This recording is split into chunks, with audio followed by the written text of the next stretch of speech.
Why, how, and when? Okay, 96. I said Kurt Cobain had died, and then Britpop was doing its thing. And everything's a musical reference for me, Whenever I Boys that post like on girls to be boys, that stuff. all of that sort of stuff. And whenever I post on Instagram, it's always got music with it, and it's lyrics define who I am, and I think a lot of that is from talking to people the whole time on the phone, thousands of people. Lyrics are more important than music, in my opinion. So yeah, it was, Brixton Academy was sold. It had been a private and a wonderfully amazing private venture, sold out to a big corporate, Heineken, I think it was, or Carling. And it wasn't for me. So I then did the usual, sloppy old Etonian, useless public school layabout. Just didn't know what to do. I wasn't that bad. So my dad again rings me up and goes, you think you're doing anything? My dad was very successful.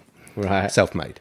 Okay. And he said, so what are you doing? I said, I just don't know. He said, well, have you thought about a state agency? And I'm like, what's that? He said, well, when I used to go and have big long lunches back in the day, and I used to come home in a certain state, and I'd be with some bloke in a suit and a clipboard, being all nice to me. Yeah. Well, that bloke would normally be an estate agent, and I was trying to tap them up through lunch to get some deals out of them. He said, do you want to do that? I was like, yeah, okay, where? He said, well, one of my great friends is the managing senior partner of Clutton's. And he's got a really cool office. He's down by Tower Bridge. You'd really like it. Go and give it a go. So I turn up at Clutton's, which I think at the time would be the oldest estate agency in the UK, like the oldest. And What year is this? This is 96 and a half, maybe 7. So, what do you, as someone that had been to Eton, Brixton Academy, what are you expecting to make? Because at the end of the day, right, you're 97. Yeah. You want to make money. Yeah. Yep. You want to get out. You want to be doing loads of gigs a week. And also a girlfriend had just dumped me for being a bit useless, and she was quite ambitious, a little bit Chelsea posh, all that kind of stuff. Yeah. And I kind of a little bit inside of me was like, I want to prove you wrong. I'd done the breakup cassette. So she helped you along. I think she did. Wow, you should. Congratulations to this person for. I think you should send her a bunch of flowers. I will let him do that. Yeah, but I think you should. Like what? So what's the meat and potatoes of it? Yeah. You're going in. You're going to go to Clutton's. We know where it is. We know that Clutton's is an estate agency. It's based in. It's one of the offices is Shad Thames area of London. So it's near Tower Bridge.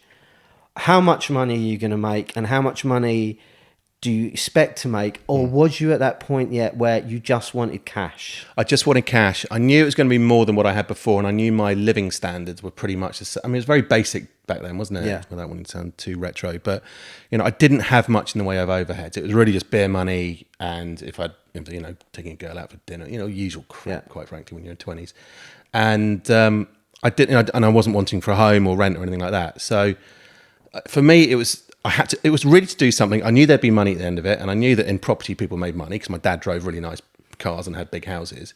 So I guess that was sort of in there. But I was quite an altruistic kind of guy. I'd been in music, so I wasn't really going there thinking, right, I want to make 60 grand this year or whatever. It was just I want a job, and I knew so little about it that I actually turned up in I think it was a Soundgarden t-shirt and jeans. And this guy who's a friend of my dad's actually just said, "Get the out of my office." And I literally was walking tail between my legs, no mobile phone to call anyone, go, oh my God. I think I went to a phone box, rang my dad and said, I think I've just up. As it turns out, he then rings the office. Some office lackey comes running down with some cash and takes me down to Hayes Galleria. Right, yeah. Nice. Buys me a cheap shirt, tie, shoes and whatever, and I go back to the office and they give me a second chance. So I went there because I wanted to do something. I knew there'd be money, but I didn't know how much. I had no concept of what it was, but I do know what my first year's salary was. If you Which are is keen.